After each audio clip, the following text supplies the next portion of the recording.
Près de la moitié des Françaises et des Français n'ont pas de religion dans notre pays. Quelle personnalité politique, chaque fois qu'elle se retrouve en difficulté politiquement, car je vous le rappelle, vous n'avez aucune majorité politique dans ce pays, vous avez perdu les dernières élections. Il ne vous reste qu'une seule arme, c'est la haine, c'est la division. Et vous instrumentalisez les religions pour diviser notre peuple et tenter de régner contre le peuple. Voilà qu'aujourd'hui vous arrivez avec une loi contre le racisme et contre l'antisémitisme que vous me permettrez d'appeler loi contre le racisme et l'antisémitisme à 0 €. Car durant tout ce texte, nous avons démasqué le fait que vous allez mettre 0 € pour lutter contre le racisme et pour lutter contre l'antisémitisme à l'université. J'irai même plus loin, vous baissez les budgets dans les universités, vous baissez les moyens qui permettent de lutter contre le racisme et l'antisémitisme à l'université. Et c'est là que se dessine la boucle. Alors que vous alimentez la haine, alors que vous alimentez les divisions, alors que vous alimentez l'antisémitisme et l'islamophobie, vous donnez encore moins de moyens à ce qui permet de lutter contre, c'est-à-dire l'école de la République et les universités. Je dis que vous faites monter l'antisémitisme dans ce pays en passant vos journées à mettre un trait égal entre les juifs et entre le gouvernement israélien. Et nous affirmons contre vous que les personnes juives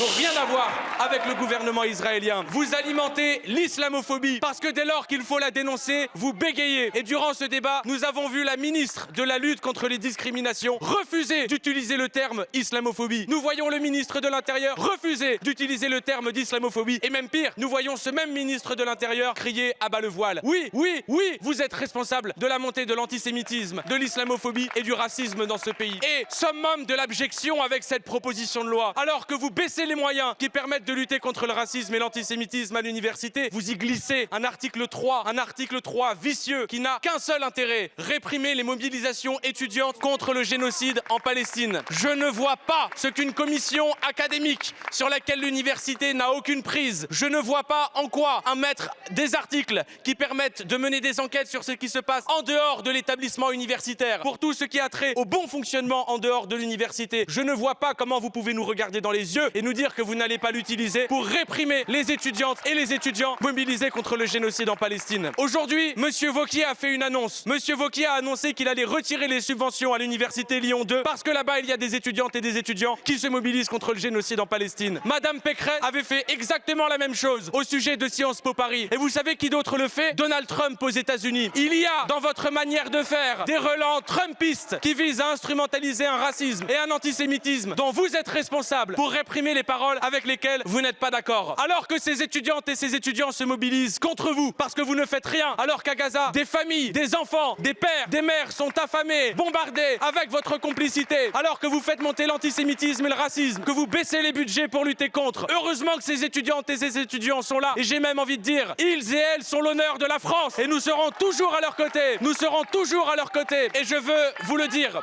Au nom d'une jeune génération à qui l'école de la République a appris ce qu'étaient les guerres, à qui l'école de la République a appris ce qu'étaient les génocides, nous serons toujours du bon côté de l'histoire contre ces aveuglés que vous êtes qui utilisent la répression, le racisme, l'antisémitisme pour diviser le peuple. Si vous voulez dissoudre le racisme, dissoudre l'antisémitisme, alors il faut commencer par dissoudre ce gouvernement.